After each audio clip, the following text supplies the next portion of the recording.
With our allies this week here in Italy, we work together to address the many different challenges our world is facing today.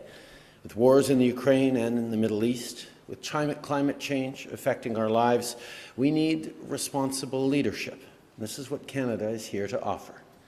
We also discussed economic opportunities that will help all of us advance economic development and create good jobs around the world, including in Canada.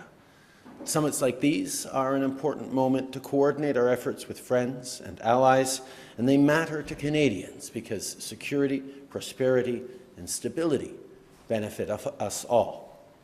On security, President Zelensky joined us here in Italy this week, and I made it clear that Canada will keep supporting Ukraine until victory.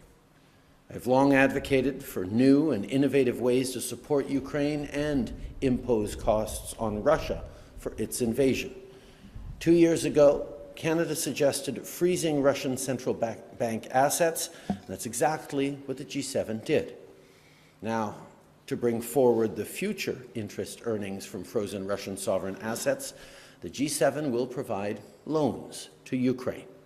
As the G7 finalizes the delivery of the extraordinary revenue acceleration loans, Canada stands prepared to contribute $5 billion Canadian in funding.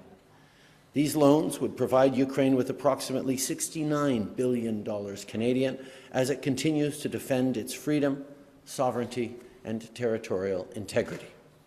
On top of this, Canada also announced new sanctions on 11 individuals and 16 entities who supply key technology and electrical components in support of Russia's war of aggression. And I also want to mention that we're in the process of delivering 4 armored medical evacuation vehicles to support Ukraine's armed forces. This is the first shipment of 50 armored combat support vehicles, all built in Canada in London, Ontario. Of course, we know that war is not only ravaging Ukraine. This week, with G7 allies, we also discussed the crisis in the Middle East. Canada is extremely concerned by the scale of the humanitarian catastrophe in Gaza.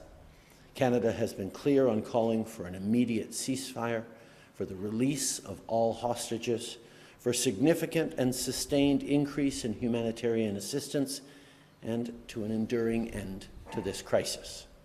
So far, our country has provided $165 million in humanitarian funding for things like food, water, and medical assistance. We all need peace and stability in the Middle East, and Canada will continue to support efforts to achieve a just and lasting peace in the region based on a two-state solution.